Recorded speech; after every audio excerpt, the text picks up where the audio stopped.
Hermanos, una de los sueños de un pastor es que el mensaje que se predica sea recibido como del Señor y que los que lo oigan no solo aspiren a oírlo, sino a ponerlo en práctica. Porque una de las cualidades que produce el Evangelio es la obediencia. ¿Cuál es la cualidad fundamental del Evangelio, hermano? La obediencia. Vivimos en un mundo tan terrible y tan religioso, donde las personas van a las iglesias, pero no para oír y practicar, no, para marcar tarjeta, para decirle a la conciencia: ya fui a la iglesia, ya gané puntos para ir al cielo. Pero en las iglesias bíblicas, nosotros los pastores y las iglesias mismas bíblicas anhelan que la palabra no solamente sea oída, sino que sea concebida, y que los hermanos y las hermanas queden embarazados, que las hermanas y los hermanos queden ¿cómo? Embarazados de la palabra, y que el mundo, a través de ese embarazo, a través de ese cambio, pueda ver a Cristo en ellos. Oremos para que eso pueda suceder ahora. Señor, en el nombre de Jesús, oro para que la palabra de hoy primeramente haga mella en mí. Mira aquellas áreas sin santificación que hay en mi vida. Te suplico que mientras yo comparto, también yo pueda estar ahí, en el nombre de Jesús. Amén.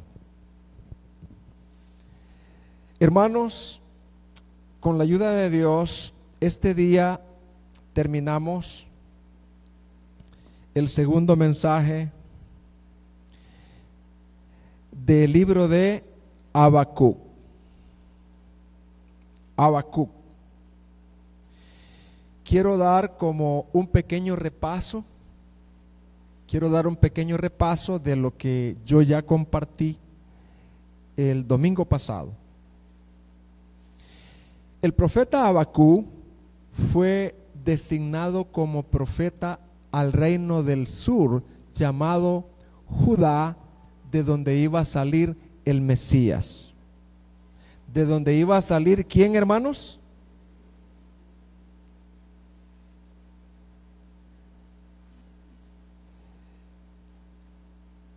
El pueblo al cual él fue asignado era un pueblo que se había separado de la palabra de Dios, de la palabra escrita. Ya ellos tenían palabra escrita, pero el pueblo se había separado de la palabra, se habían olvidado. En el pueblo de Judá habían cosas más importantes. Entonces, por tal motivo, el pueblo de Judá, al separarse de la palabra de Dios, que es separarse de Dios mismo, se corrompieron. Se corrompieron. Ya la sal, que era la palabra de Dios, no estaba operando en ellos. ¿Se acuerdan, hermanas, hermana Ana quizás y todas las antiguas? ¿Se acuerdan cuando ustedes no tenían refrigeradoras? O sí había, pero ¿para qué se usaba la sal y la carne? ¿Cuál era el papel de la sal en la carne? Ajá. ¿Qué dijo hermana Ana? Díganme. Y la sal funcionaba como detenía el ciclo de la corrupción de la carne, ¿verdad? Entonces, así fue en el pueblo de Judá.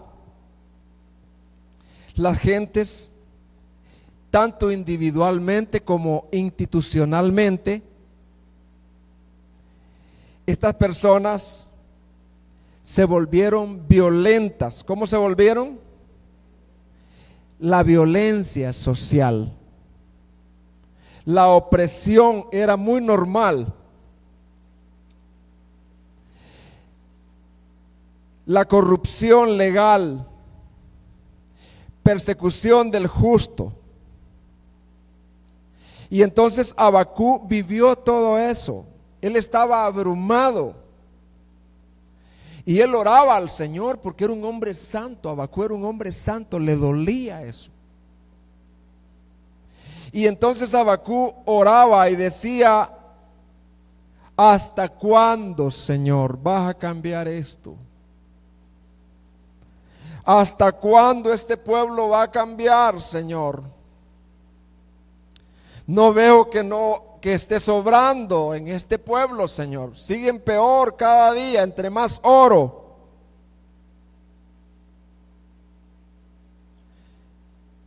Y entonces Dios le responde a Abacú. Y la respuesta fue: Abacú, sí te he oído. Yo voy a hacer una obra en el pueblo de Judá. Y no va a ser una obra sencilla, va a ser una obra grande que las demás naciones van a poder verla y se van a quedar asombrados. Y yo creo que Abacú dijo: wow, eso va a ser un avivamiento terrible. Y Abacú dijo: yo espero ver a este pueblo cambiado, sin violencia, sin corrupción. Vamos a ser la nación ideal, la nación que brille. Y Señor le dice a Abacú: ¿cómo lo vas a hacer? Pues lo voy a invadir, le dijo. Voy a enviar a los caldeos, a los babilonios, para que arrasen con la ciudad, los maten. A unos los van a matar y a otros se los van a llevar cautivos. Esa es la gran obra que yo voy a hacer. Y entonces Abacú se queda perplejo. ¿Y cómo es eso que tú vas a permitir que estos perversos babilonios destruyan a los menos perversos, que son Judá? Sí es cierto que Judá son perversos, pero Babilonia es más perversa. ¿Cómo es eso? Y tú eres santo. Y entonces comienza Abacú a hacerse preguntas. Y eso es lo que vamos a ver ahora. La segunda queja de Abacú. Versículo 12 y 13.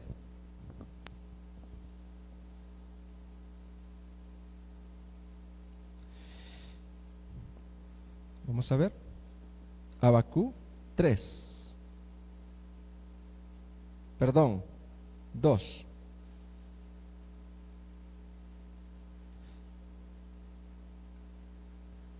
Perdón. Abacú 1, 12 al 13.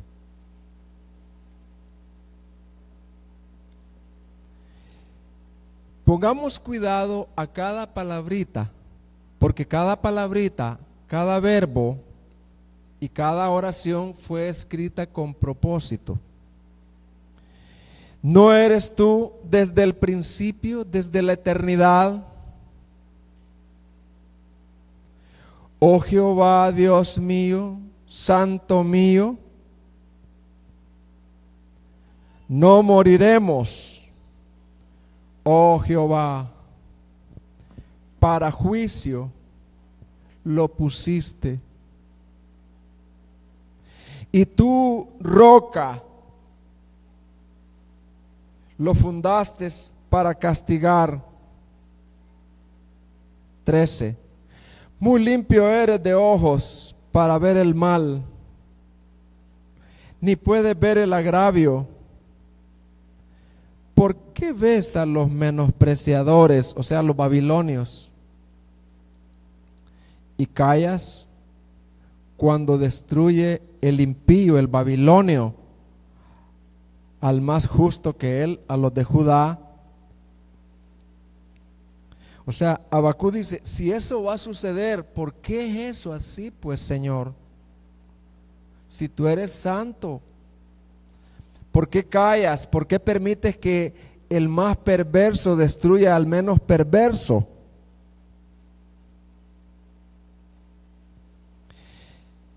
Hermanos,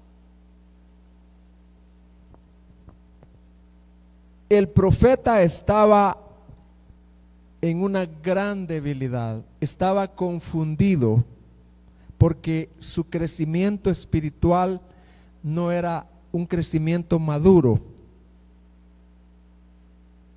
Pero el profeta es sabio, y cuando él sabe lo que va a suceder, ya Dios le dijo: lo voy a arrasar, voy a enviar, las circunstancias van a seguir peores. Él dice algunas palabras que muestran su fe. Y él dice: ¿no eres tú desde el principio? El profeta recurre en su debilidad y en su confusión no a su dolor, sino al carácter de Dios. Y dice: Dios es eterno. La eternidad es una de las características de Dios, es parte del carácter de Dios. Dios es eterno. ¿Cómo es Dios? Un Dios que no cambia. Y entonces Abacú quiso decir: aunque las cosas aquí en Judá van a cambiar y todo esto va a ser destrozado, tú eres eterno, tú permaneces. ¿Entiende, hermano?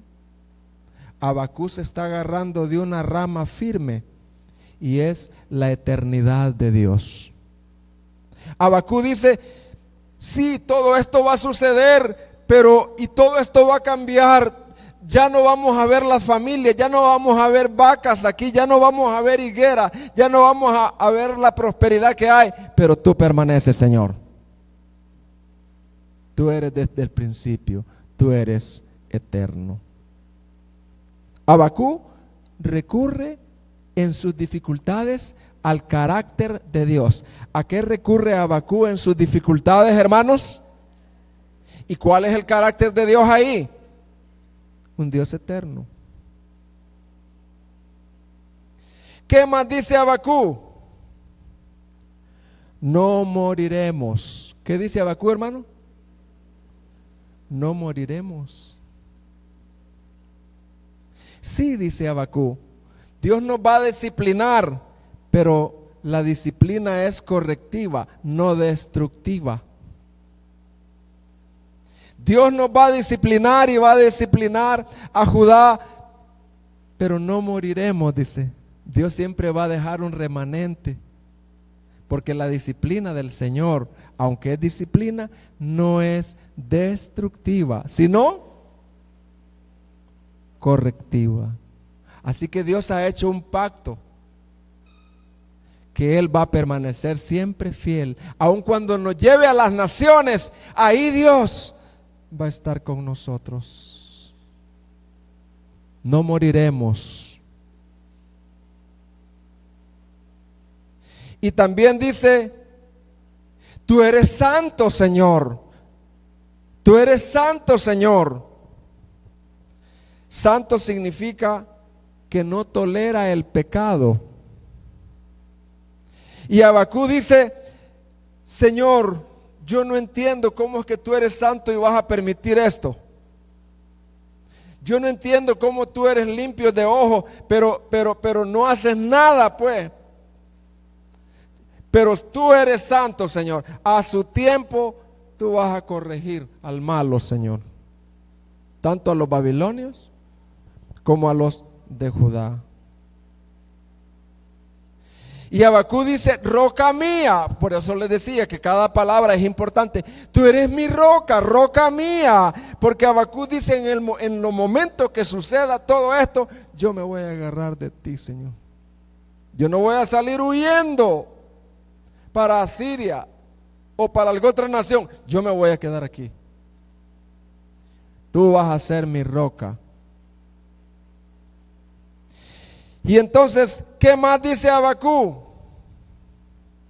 Continúa él con su lucha, continúa él confundido.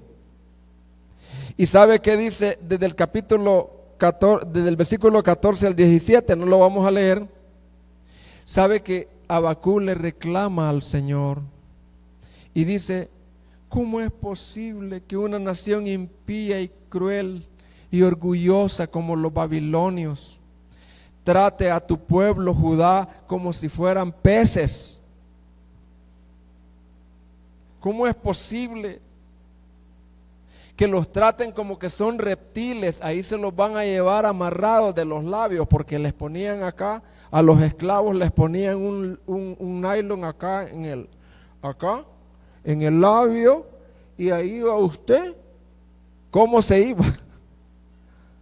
No es que los amarraban de las manos, no, aquí como que eran peces. Ahí les ponían un anzuelo para llevarlos a Babilonia. Y entonces Habacuc dice en el versículo, ahí para que usted lo lea en casa, 14 al 17, ¿cómo es posible que una nación impía, cruel y orgullosa trate a tu pueblo como que fueran peces y reptiles, con anzuelos y redes? Y después ellos digan: ja, ja, ja, esto es porque nosotros los babilonios somos la reina, somos el rey.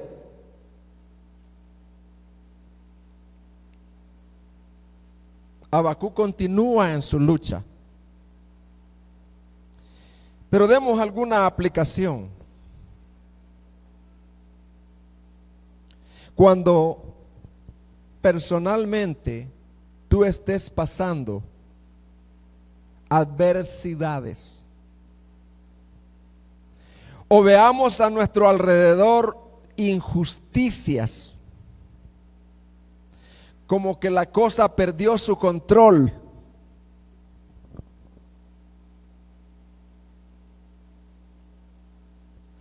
¿cuál debe de ser nuestra manera de pensar? ¿Conforme a la palabra o como piensa el mundo? La mente mundana solo ve las circunstancias, la mente mundana solo ve su dolor, pero no ve más allá, no ve el gran propósito de Dios. La mente mundana se enfoca en su dolor, en lo que le están haciendo, en lo mal, en lo incontrolable que está todo. Pero el sabio, como Habacuc, recurre al carácter de Dios. ¿A qué recurre el sabio? Al carácter de Dios. El creyente, el que cree en Dios, dice: sí, todo va de mal en peor. Este es un caos, parece incontrolable. Y a saber qué va a suceder dentro de 10 años, no sabemos. Pero una cosa sé, que Dios es eterno y que Él está en el trono. Y que aunque los malos se levanten y hagan injusticias a los buenos en los juzgados, y donde sea la corrupción siga avanzando como polía, Dios es santo. Y un día de esto se va a sentar con ellos para pedirles cuenta. ¿Y qué más debemos de recurrir? Y además de eso, por gracia de Dios, yo no soy impío, soy su hijo. Y yo no voy a morir eternamente, sino que voy a vivir por causa de su pacto.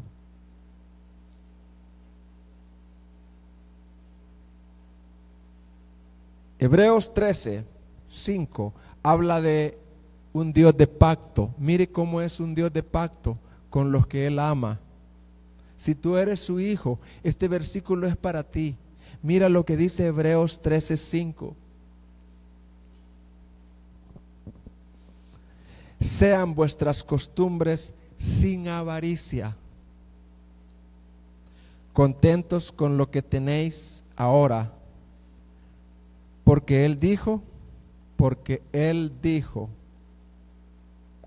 ¿Quién dijo eso, hermano?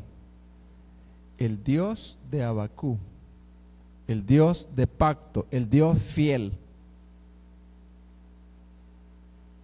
Él dijo, aunque esté sucediendo lo que suceda, a ellos los voy a destruir, a ti te voy a disciplinar, pero a pesar de la disciplina, dice, no te desampararé, ni te dejaré. Repita conmigo, no te desampararé, ni te dejaré. Y va a repetir su nombre. Y va a repetir lo que yo digo por ahorita. Repita su nombre. Job, su nombre. No te desampararé, ni te dejaré, dice el Señor. ¿Cómo se siente usted, Wilber? Wilber, tú eres mi hijo. La situación está dura, Wilber. Pero no te desampararé, Wilber, ni te dejaré. El carácter de Dios, un Dios de pacto. Y entonces ahora Wilber dice, bueno, de manera que puedo decir confiadamente, el Señor es mi ayudador. Repitamos, el Señor es mi ayudador. No temeré lo que me pueda hacer el hombre. Ese es el pacto de Dios, el pacto de fidelidad. Por eso Abacú dice, no moriremos. Cada palabra en los libros de la Biblia es importante, hermanos.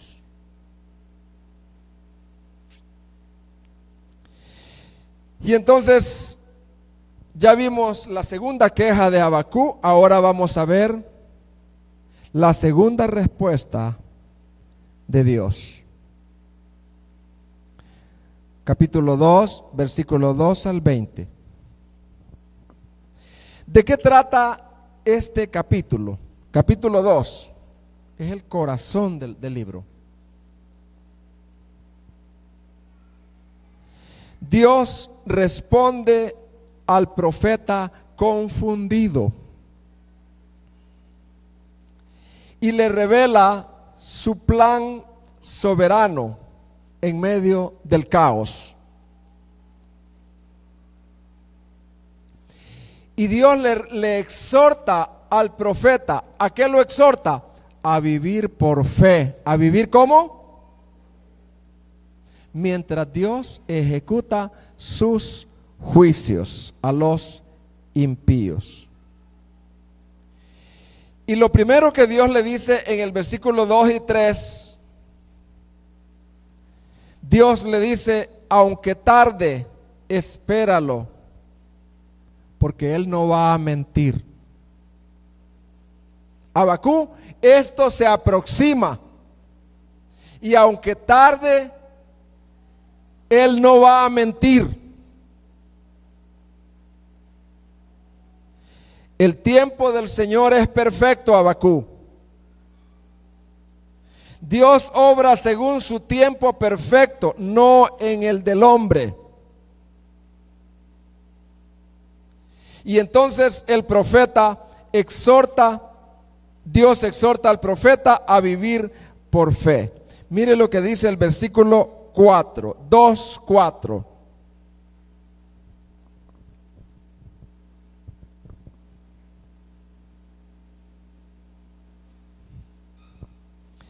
He aquí que aquel cuya alma no es recta se enorgullece, mas el justo por su fe vivirá. Mas el justo, ¿qué dice? Por su fe vivirá. Aquí hay dos clases de hombres: los que viven por fe y los que no viven por fe. El justo y el impío. Dice un escritor llamado Walter Chantry, dice él, oiga lo que dice: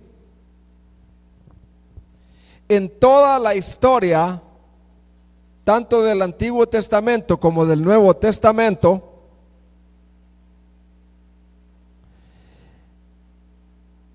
en toda la historia del mundo solo han existido dos tipos de hombres: los hombres de orgullo y los hombres de fe.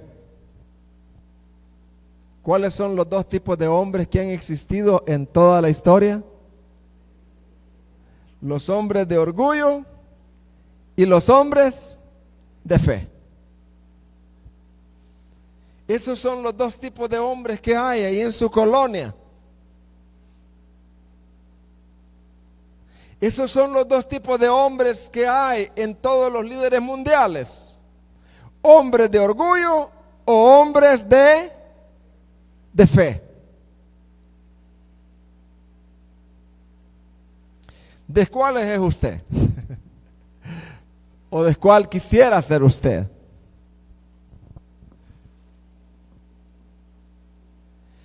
¿Quiénes son los hombres de orgullo? Oiga bien, oiga.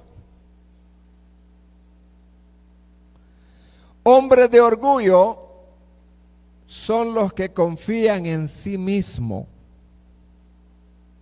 en sus obras, en su justicia personal, en su poder. Esos son hombres de orgullo. Los hombres de orgullo viven independientes de Dios. ¿Cómo viven los hombres de orgullo? Independientes de Dios, rebelándose contra su palabra. Los hombres de orgullo también se les llama los hombres naturales. ¿Cómo se les llama a ellos? Caído, pues, autosuficiente. Pero existen los hombres de fe. ¿Quiénes son los hombres de fe? ¿Cuáles son las características de los hombres de fe? Son los que han sido regenerados por Dios. Los que han sido ¿cómo? Y viven dependiendo de Dios. Los hombres de fe confían solo en Cristo para su salvación. Los hombres de fe caminan por fe. Los hombres de fe reconocen su necesidad continua de gracia. Su visión es distinta a los hombres de orgullo. Ellos no ven las cosas como los demás.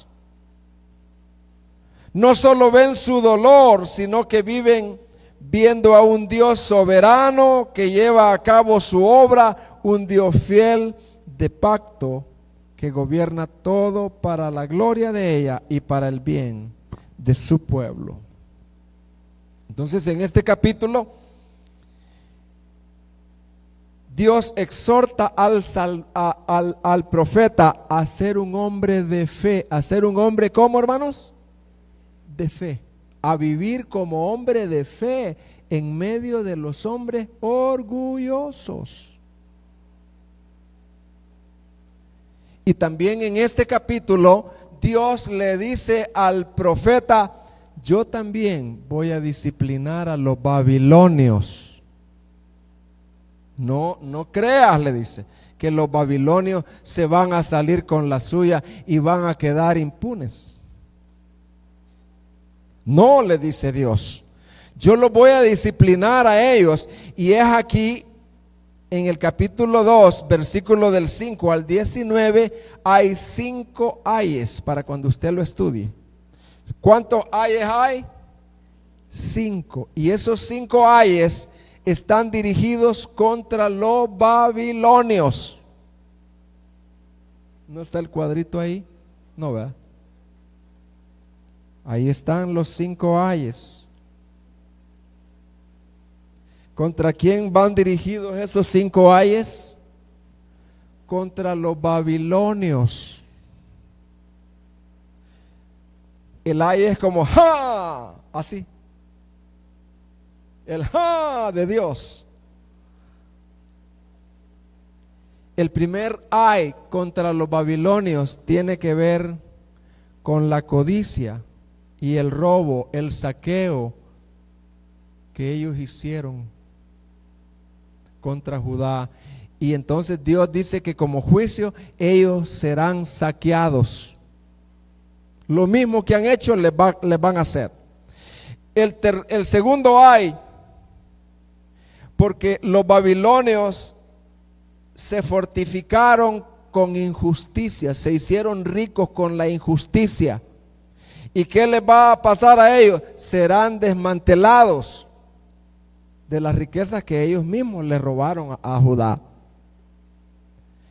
El tercer ay, construcción de imperios con sangre. Babilonia construyó su Babilonia con sangre, con la sangre de Judá. Y Dios dice, ustedes babilonios serán incendiados también. Los babilonios en el cuarto ay humillaban a Judá, lo desvergonzaron, les daban vino para ver las vergüenzas. También ellos, les dice, van a ser humillados y destruidos. Y en el versículo 18 y 19 aparece el quinto ay, que es la idolatría de los babilonios. Y dice, ustedes idólatras, Dios se va a burlar de ustedes por la inutilidad de sus ídolos. Hermanos, ¿para qué me explica esto a mí? Porque la Biblia hay que explicarla tal como está ahí. Porque yo soy un predicador de la Biblia, por eso estoy explicando estos 5 ayes. ¿Y cómo podemos aplicar esos 5 ayes? Como dijo un muchacho, de Dios nadie se esconde, decía él. Allá por donde yo vivo hay un lugar que se llama El Tablón. El muchacho se llamaba Tulito, le decían, Tulito. Y Tulito decía unas palabras tan teológicas, hermano, que decía, es que de Dios nadie se esconde, decía. Así que con eso yo voy a cerrar ese cuadro. De Dios nadie se esconde, hermano. Ni los babilonios. Y en el versículo 20, mire lo que dice el versículo 20. Así termina el capítulo 2. Mire cómo termina el capítulo 2. Mas Jehová está en su santo templo. O sea, gobierna pues. Dios está gobernando. Dios está en su santo templo. Calle delante de él toda la tierra. O sea, cuando Dios esté haciendo su obra, guardemos reverencia. Cuando Dios está haciendo su obra, ¿qué, hermano? Guardemos reverencia. ¿Qué sucedió allá en Texas? ¿Qué sucedió en Estados Unidos? ¿Qué sucedió en Haití? ¿Qué sucedió en tal país? Guardemos reverencia. Dios está haciendo su obra. Amén, hermanos. Y no nos burlemos. Y no digamos, ellos son pecadores, por eso les vino. Pues si lo raro es que yo soy un pecador y tengo pecados al igual que ellos, y a mí no me castigó el Señor y a él sí. Entonces eso es lo raro.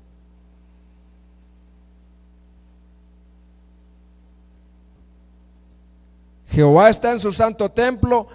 Dios está haciendo su obra en su templo, en la iglesia. Cuando oigamos de predicadores que caen, fulano cayó, Dios está haciendo su obra. Dios está sacando a luz el pecado oculto. ¿Y yo qué puedo decir? Guardar silencio y decir: Señor, santifícame. No de esa manera. No me saques a luz el pecado así. No me avergüences. Por favor, ten misericordia de mis pecados íntimos. Ayúdame, Señor, a mí. Calle delante de Él toda la tierra. Hermanos, que seamos una iglesia sana. Cuando oigamos de caída, no andemos ahí burlándonos ni publicando. Quedémonos calladitos y tomemos la parte nuestra, porque la Biblia dice: Jehová está en su santo templo haciendo su obra. Calle delante de Él toda la tierra debe de guardar reverencia, porque Dios está haciendo su obra. Los de las 2 torres gemelas no son más pecadores que la ciudad de San Salvador. No. Somos igualmente, sin arrepentirnos, alejados de Dios. Es que ahí hacían unas orgías y hacían esto y por eso les vino el juicio. Cuidado. Tú también tienes rebeliones en contra de Dios igualmente. Y lo raro es que allá Dios los ha enjuiciado y a ti todavía no. O sea, es la misericordia de Dios. ¿Se entiende, hermanos? En medio del sufrimiento, de adversidades, cosas incomprensibles, del por qué suceden, como creyentes podemos descansar en la soberanía de Dios y estar conscientes que Él gobierna todas las cosas. Que Dios gobierna, ¿qué, hermanos? Y que Dios está haciendo su obra para su gloria y para el bien de su pueblo.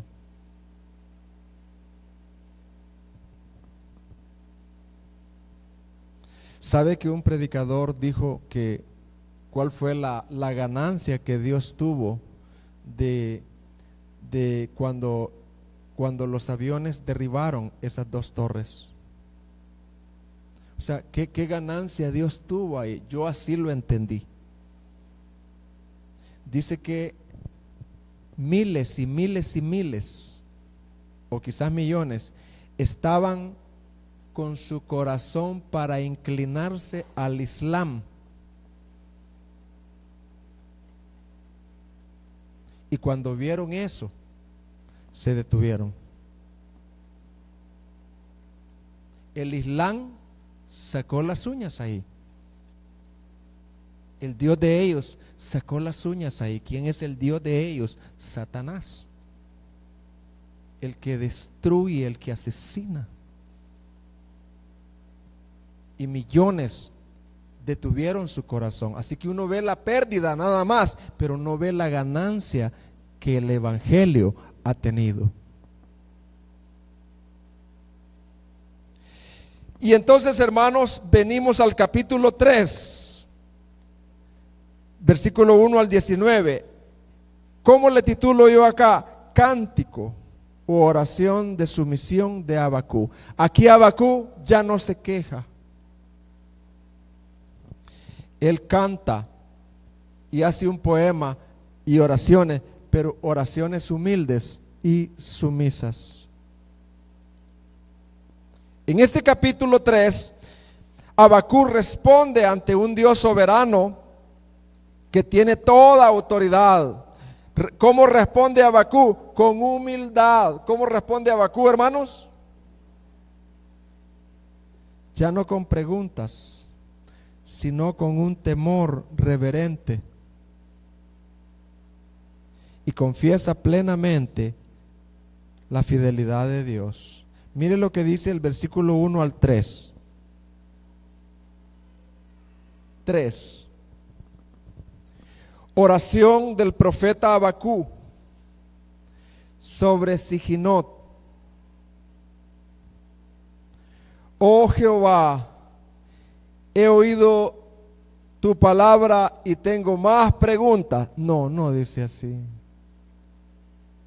He oído tu palabra y estoy más confundido. El por qué tú no haces, no, ya no dice así. He oído tu palabra, dice, y temí.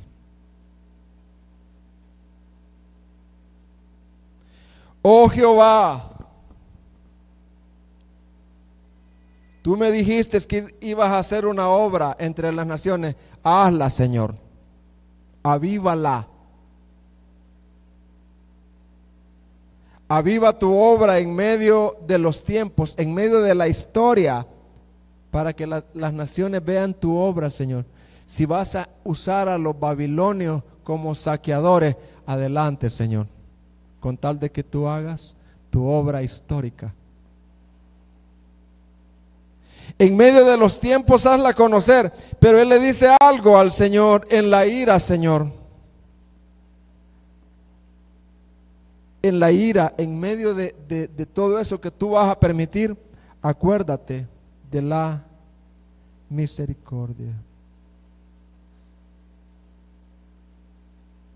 ¿Cuál es la esencia de esta oración, hermanos? Ya no hay reclamos ni preguntas, ni para que Dios cambie el plan, sino para que Dios lo lleve a cabo. Habacuc dice: adelante, Señor, llévalo a cabo, aviva tu obra. ¿Qué quería decir Habacuc con aviva tu obra? Que los babilonios vengan y hagan lo que tú les vas a permitir que hagan, se lleven a quien se van a llevar, y luego tú continúes allá en Babilonia haciendo tu obra, y luego traigas al remanente y las naciones sepan que tú eres Dios. Una obra grande. ¿Saben a quién vino esta palabra, hermano? ¿Saben a quién vino? A Judá, a los judíos. ¿Sabe, hermano, que hace 2000 años Dios todavía dejó un remanente de judíos? Y sabe que ahí en Jerusalén Dios hizo nacer a su hijo judío. Mire cómo es la obra de Dios, hermano. ¿Y sabe qué, hermano? Dios levantó a 12 apóstoles para que escribieran este libro. No solo la historia de Jesús del Nuevo Testamento, sino la historia del Antiguo Testamento. ¿Y sabe qué? Esa obra que Dios prometió hacer, que se iba a ver en las naciones, nosotros somos producto de esa obra.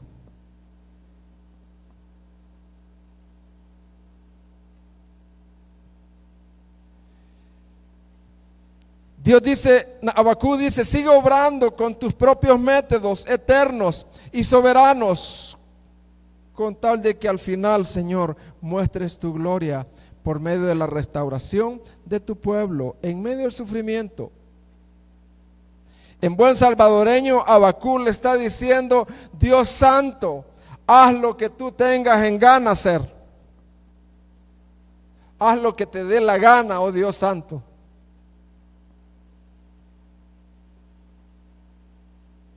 Estamos en el capítulo 3. Y fíjese que en el capítulo 3, del versículo 4 al 15, es un pasaje que ustedes deben de leerlo. Por favor, léanlo. Y si tienen algún comentario, busquen ahí explicaciones, léanlo. Esos versículos alientan al corazón afligido. Fíjese que en el capítulo del versículo 4 al 15, ¿cómo describe a Dios ese pasaje? Mire cómo lo describe. Describe a Dios como majestuoso. ¿Cómo lo describe, hermanos? Grande, poderoso, obrador de maravillas en el pasado. Lo describe como un gran guerrero, conquistador, especialmente en el Éxodo.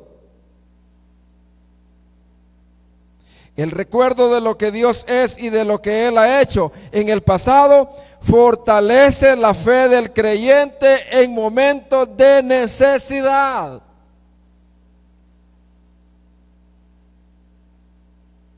En este pasaje, hermanos, habla de el resplandor de Dios, su dominio sobre la naturaleza y su dominio sobre las naciones. Veamos como muestra un botón. Habacuc 3, del 3 al 6. Mire cómo Habacuc percibió quién era Dios en medio de sus dificultades.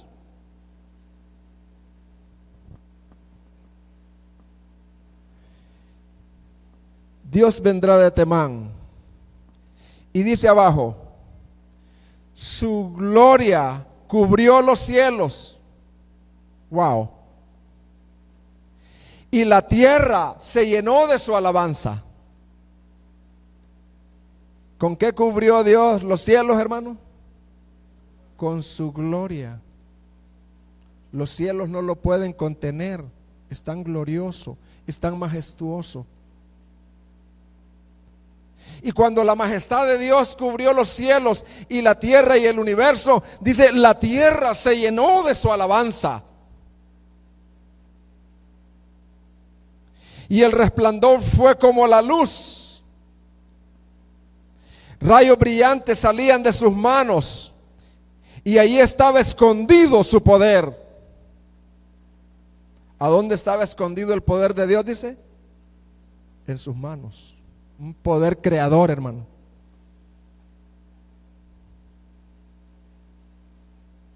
Delante de su rostro iba mortandad. ¿Cómo explica eso usted, pues? Delante del rostro de Dios iba mortandad. Eso está hablando del Éxodo, de las 10 plagas. Dice que cuando Dios entró ahí a Egipto, dice, todos se murieron. Todos los primogénitos cayeron muertos. Que Dios tan poderoso que con solo poner un dedo, Él tiene el poder de hacer una gran mortandad. Delante de su rostro iba mortandad y a sus pies salían carbones encendidos. Una santidad terrible. Se levantó y midió la tierra con 2 dedos, hermanos. Con los dedos midió la tierra. Miró e hizo temblar las gentes. ¿Hizo temblar a quién, dice hermano? A los pueblos, a los guerreros. Usted se acuerda en el libro de Josué, los hizo temblar. La gente huían con temor y temblor, sin que nadie los haya atacado, porque la presencia de Dios estaba ahí. Los montes antiguos fueron desmenuzados. Los collados antiguos se humillaron, temblaban. Sus caminos son eternos. Hermanos, cuando Habacuc contempló la gloria de Dios, dijo, estos babilonios no son nada. Yo voy a estar tranquilo, Dios. Es que Dios solo tiene que poner un dedo aquí, Dios. Y los babilonios se llenan de miedo.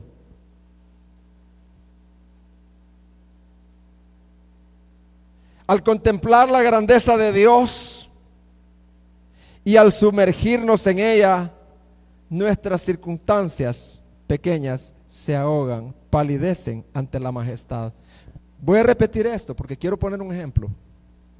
Cuando nos sumergimos en la grandeza de Dios, nuestras circunstancias que para nosotros son grandes se ahogan, palidecen. ¿Sabía usted aproximadamente cuántas galaxias hay en el universo? Hay entre 100,000 y de 200,000 millones de galaxias. Si no me cree, vaya a contarlas.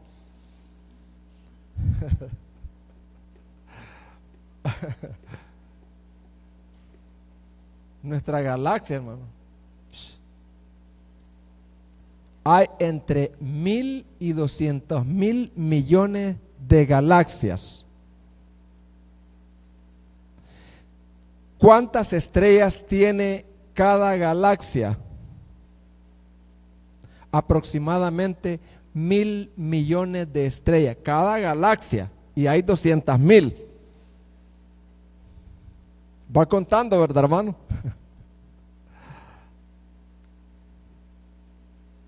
Y mire la grandeza de Dios. Salmo 147, vamos a leerlo bien leidito, hermanos, para que no haya duda de quién es Dios. Salmo 147 del 4 al 5.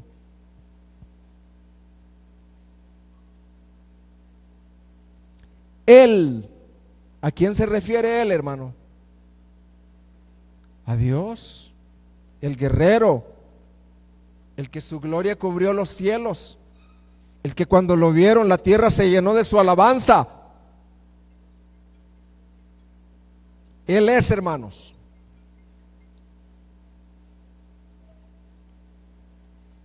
Él cuenta el número de las estrellas. ¿Se leyó bien, hermano? Dios cuenta el número de las estrellas.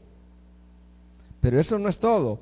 A todas ellas llama por su nombre. A todas ellas llama por...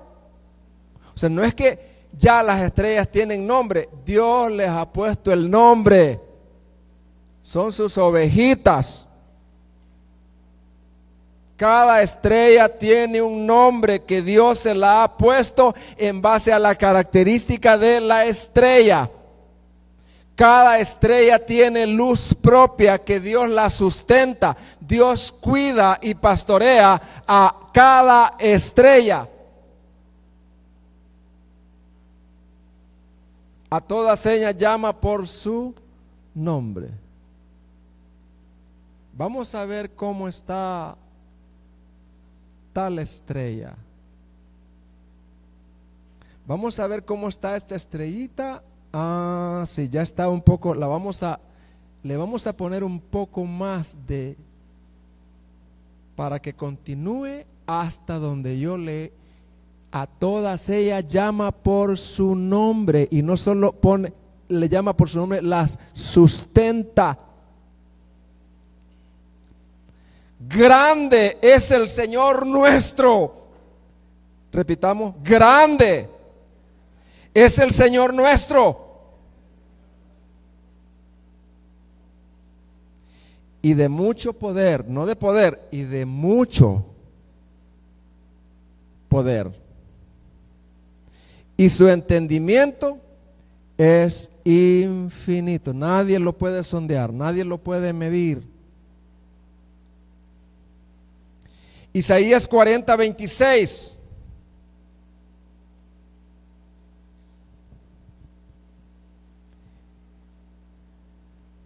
Isaías 40:26. Levantad en alto vuestros ojos y mirad quién creó estas cosas. Él saca y cuenta su ejército, hablando de las estrellas. A todas las llama por su nombre, ninguna falta. Se las tiene bien pastoreaditas, pues. Tal es la grandeza de su fuerza y el poder de su dominio. Me acuerdo que en esos días mi hijo y yo recibimos una prédica de un hombre, y exactamente este hombre estaba hablando de lo que yo estoy hablando, de la grandeza de Dios en el universo, de la gran sabiduría, de que hay 200.000 galaxias y que cada galaxia tiene 1.000 millones de estrellas, y que Dios conoce, gobierna todo eso, tiene el poder, tiene la sabiduría para hacer eso, que la grandeza de Dios es infinita. Y me acuerdo que en esos días un raterito de las maras estaba pidiéndonos dinero como extorsión.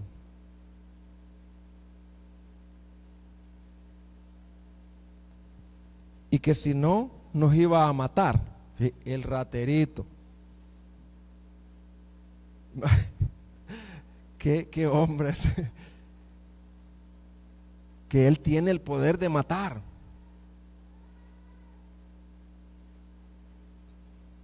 El ratero lo que me dijo fue que, en pocas palabras, que él tiene autoridad sobre Dios, porque él puede enviarme al cielo o al infierno cuando él quiera, matándome.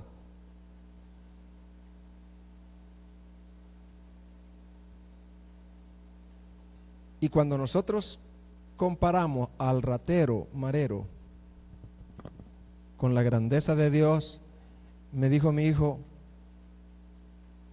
no hay nada más que hablar, papi. Esa circunstancia y ese temor se ahogó, hermano, ante el Dios de Israel.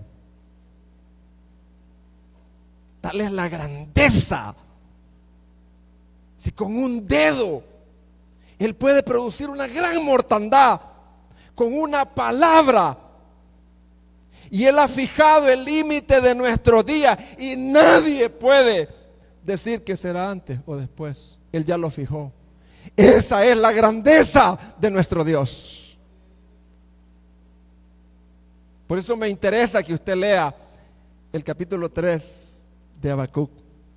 Son capítulos, hermanos, que están escondidos, porque dice: su gloria cubrió los cielos, y la tierra, cuando lo vio, se llenó de su alabanza.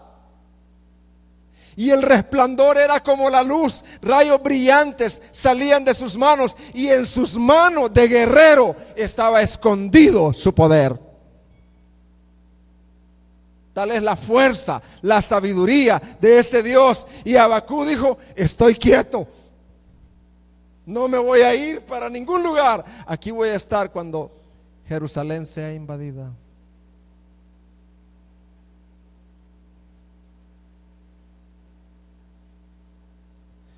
Hermanos, y llegamos a los famosos versículos 16 y 19. La respuesta de Habacuc: temor reverente y fe. Dice Habacuc, convencido de quién es Dios. Habacuc dice: oí y se conmovieron mis entrañas. Pero no es que los babilonios iban a venir, no, ante la grandeza de Dios. Ya Habacuc no está diciéndole: y tiemblo porque los babilonios van a venir. No, yo tiemblo, dice Habacuc, ante la grandeza de ese Dios. Oí, se conmovieron mis entrañas, a la voz temblaron mis labios, pudrición entró en mis huesos. Es que contempló a Dios, y dentro de mí me estremecí. Sí, bien, estaré quieto en el día de la angustia. O sea, en el día de la angustia voy a estar quietecito. Dios está haciendo su obra. Dios tiene derecho a llevarse a quien quiera, cuando Él quiera y de la manera que Él quiera. Yo voy a estar quietecito ya, sin preguntas. Cuando suba el pueblo, el que lo invadirá con sus tropas. Y dice acá, mire: aunque la higuera no florezca, ni en las vides haya fruto, aunque falte el producto del olivo, y los labrados no den mantenimiento, y las ovejas sean quitadas de la majada, y no hayan vacas en los corrales, con todo yo me alegraré en Jehová y me gozaré en el Dios de mi salvación. Jehová el Señor es mi fortaleza, el cual hace mis pies como de cierva, y en mis alturas me hace andar. Al jefe de los cantores sobre mis instrumentos de cuerda. Entonces Habacuc dice: voy a estar quieto ante la invasión babilonia. Jehová está en su santo templo, calle delante de él toda la tierra. Y Habacuc dice: y aunque la higuera no florezca, ni en las vides haya fruto, aunque los babilonios arrasen, yo me voy a alegrar en el Señor, dice. Porque Dios no me ha prometido que las circunstancias siempre van a estar bien. Dios lo que me ha prometido, que Él está en el trono, Él es eterno y Él llena el corazón mío de gozo en medio de la adversidad. Ahora dice Habacuc: Dios es mi gozo, no lo bien que vaya todo. Puede que usted dentro de una semana o haya un caos en su casa, lo visite el caos, lo visite la muerte, lo visite las circunstancias, las injusticias, los hombres injustos, y usted va a poder tener esta palabra y va a decir: voy a estar quieto, porque mi gozo es el Señor. ¿Y sabe qué dijo Habacuc? Lleven este canto para que sea cantado antes de la invasión y después de la invasión. Este capítulo 3 de Habacuc es un canto que debía de ser cantado al músico principal de cuerdas. Dice: hagan este canto, pónganle notas y cántenlo antes de la destrucción de Jerusalén y después de la destrucción de Jerusalén. Porque, hermanos, ¿cuándo fue que sucedió la primera invasión a Jerusalén? En los días de Joacín, cuando se llevaron a Daniel. La segunda invasión en los días de Joaquín, en los días de cuando se llevaron a Ezequiel, y la tercera invasión en los días de Sedequías. Y entonces Habacuc dijo: canten este coro para que los cautivos que vayan sean fortalecidos. Y cuando los cautivos, tanto de Daniel como Ezequiel, como de Ezequías, vayan, lleven en memoria a los niños este coro: aunque la higuera no florezca, ni en las vides haya fruto, aunque falte el producto del olivo, y los labrados no den mantenimiento, y las vacas sean quitadas de la majada, y no hayan vacas en los corrales, con todo, dice el poema y el canto, yo me alegraré en Jehová, y me gozaré en el Dios de mi salvación. Jehová el Señor es mi fortaleza, quien hace mis pies como de sierva, y en mis alturas me hace andar. Ese es un canto para aprenderlo, hermanos. Cántenlo, dijo al músico principal.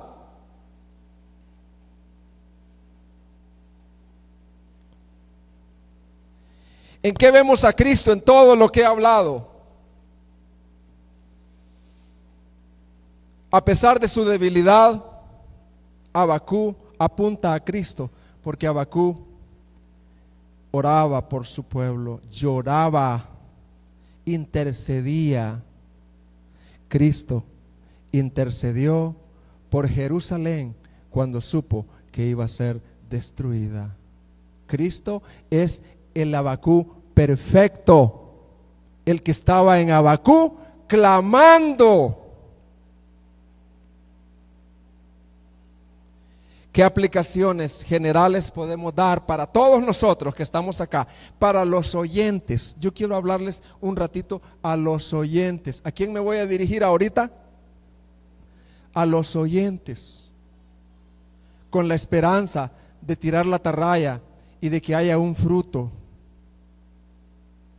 Y de que el Espíritu obre mediante, yo estoy predicando en primer lugar a los oyentes. Todos hemos sido oyentes.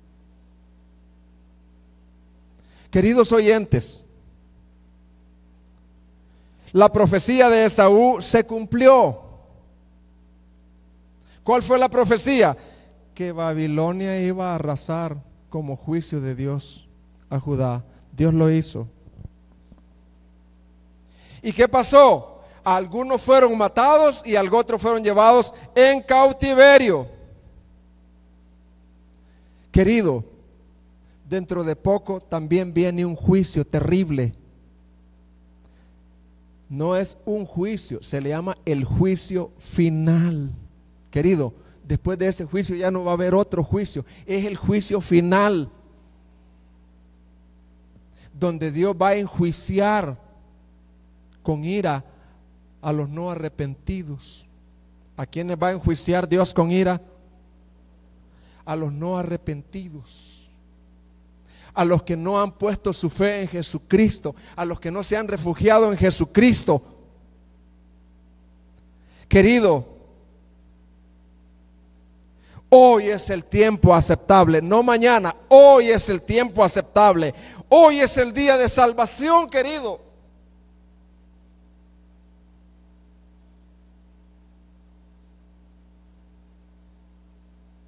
Imagínate que viene un tornado. ¿Qué viene? Un tornado. Ese tornado va a arrasar, no va a dejar ni gallinas, no va a dejar casas en pie, va a arrasar con toda la humanidad. Imagina que viene un tornado, nadie va a quedar en pie,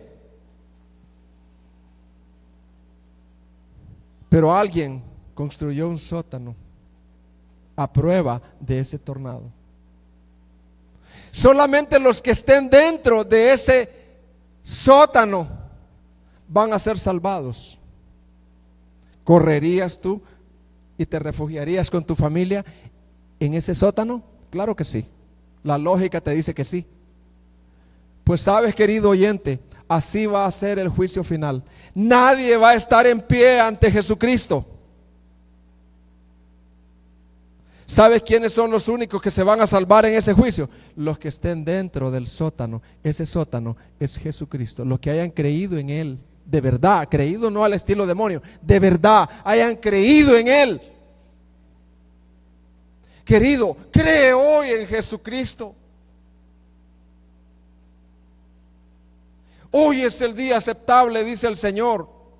Hoy es el día de salvación, querido. Hoy puedes orar.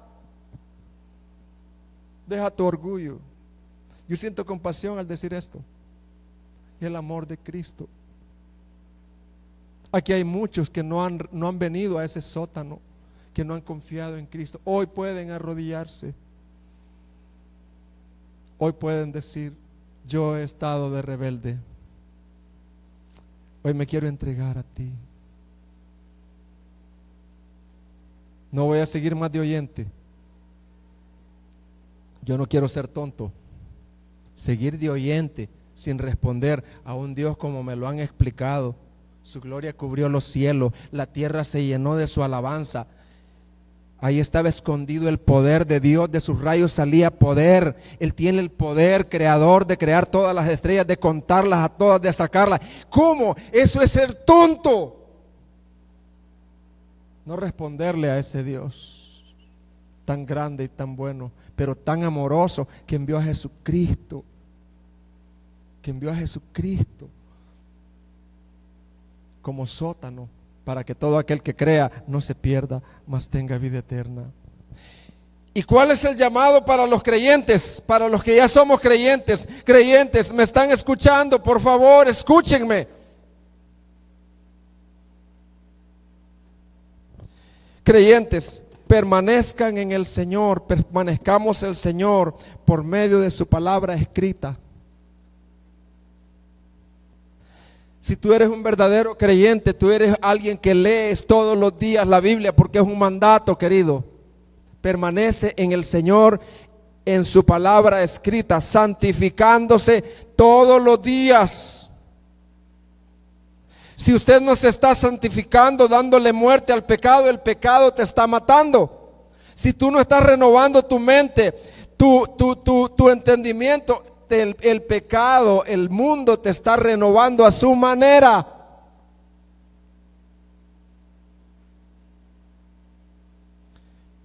Juan dice: permaneced en mí y yo en vosotros. Repasen como familia este mensaje. Repásenlo denle la debida importancia a este mensaje, no por ser predicado por mi persona, sino porque viene de Dios. Tiemblen delante de Dios, siendo humildes, leyendo la Biblia juntos, pastoreando a su esposa, aunque estén cansados, pastoreando a sus hijos. Queridos, ¿qué más? Conozcamos y crezcamos en el conocimiento de ese Dios soberano. Crezcamos y conozcamos a ese Dios soberano. Ahí a la par de Jorge hay una mesa. ¿Qué tiene la mesa? ¿Qué tiene la mesa, Jorge? Unas tarjetas, ¿verdad? Ahí está, ahí están unas tarjetas. Inscríbete a los estudios del módulo 1 que van a iniciar en febrero. Perdón, estoy ancianito. En octubre, 7 de octubre, inscríbete, corre. Estudiemos a ese Dios soberano. No te hagas el rogado a empujones. No conoces a Dios. Al recibir esos estudios, tú vas a entender mejor a Dios y vas a entender mejor las circunstancias. Vas a ver todo con propósito.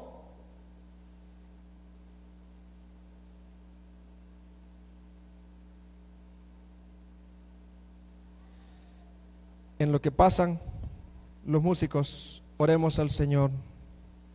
Los que se van a arrepentir y van a poner su fe en Cristo, aunque la higuera no florezca, los que se van a arrepentir y van a poner su fe en Cristo, ahí pueden arrodillarse y después me avisan para yo poder darle seguimiento.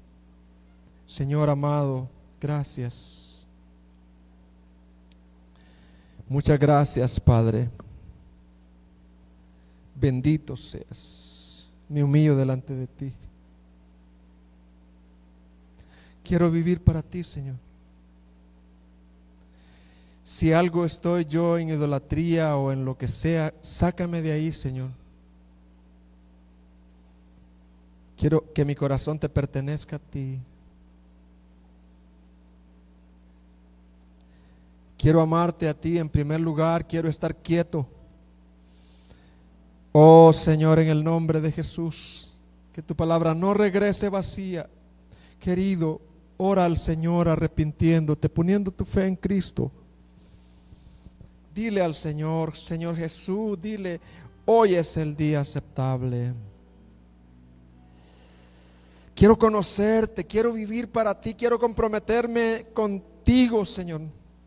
Quiero vivir para ti, Señor. Oh Señor, en el nombre de Jesús. Pongámonos en pie.